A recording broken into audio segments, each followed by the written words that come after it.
আসসালামু আলাইকুম রহমতুল্লাহি ওয়া বারাকাতু। আপনারা সবাই কেমন আছেন? আশা করি আলহামদুলিল্লাহ সবাই ভালো আছেন। আমি আজকে যে টপিকটা নিয়ে আলোচনা করব সেটা হলো বুকের ধড়ফড়ানি। এটা সাধারণত অসুস্থতার কারণে হতে পারে। দীর্ঘদিন যদি কেউ অসুস্থতায় বিছানায় থাকতে পারেন তখনও এটা হতে পারে। আপনার রক্তশূন্যতার কারণে আপনার এটা হতে পারে। আপনি যখন এসি রুমে থাকতেছেন, অফিসে থাকতেছেন, মাঠে কাজ করতেছেন, অনেক সময় হার্টবিট বেড়ে যেতে পারে, মাঠে খেলতে গেছেন। এগুলাকে আপনারা সবসময় ন্যাচারালি অসুখের মধ্যে ধরে আপনারা ট্রিটমেন্ট করবেন। আর যদি দেখতেছেন আপনি শুয়ে আছেন, বসে আছেন, তারপরে আপনার হার্টবিট বাড়তেছে, কোনো কিছু নাই, আপনি বসে আছেন, হঠাৎ করে আপনার হার্টবিট বাড়া শুরু করে দিছে, ধড়ফড় ধড়ফড় করতেছে। দেখবেন যে আপনি বুকের মধ্যে হাত দিচ্ছেন, উপর থেকে আপনি আন্স করতেছেন আপনার হার্টবিট চলতেছে। সাধারণভাবে কিন্তু এইভাবে হার্টবিট তো 24 ঘন্টা চলে, কিন্তু এইভাবে চলে না।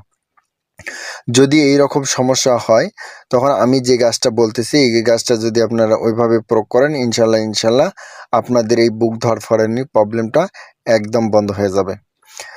আপনারা অনেকে বিচুটির গাছ চেনেন। এই বিচুটি গাছ আপনারা লতা জাতীয় গাছ। এই বিচুটি গাছের ফল, পাতা, লতা যে কোনো জিনিস যদি আপনার শরীরের মধ্যে লাগে এটা কিন্তু অ্যালার্জির মতো চুলকায়।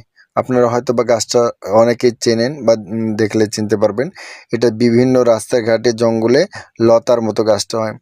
এই গাছের শিকড় আপনারা 5 গ্রাম সংরক্ষণ করবেন, কাঁচা শিকড় 5 গ্রাম সংগ্রহণ করবেন এবং চা কাপের 2 কাপ পানি, 2 মিশ্রণ একসঙ্গে করে চুলার মধ্যে জাল দিবেন।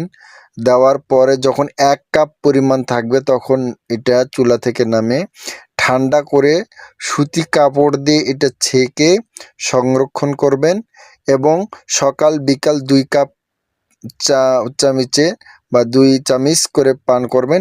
ইনশাল্লাহ আপনাদের বুকে ধড়ফড়ানি এই সমস্যাটা আর থাকবে না ইনশাল্লাহ। তো সবাই ভালো থাকবেন, সুস্থ থাকবেন, সবসময় পাশে থাকবেন, আর প্লিজ আমার চ্যানেলটা সাবস্ক্রাইব করবেন। আসসালামু আলাইকুম।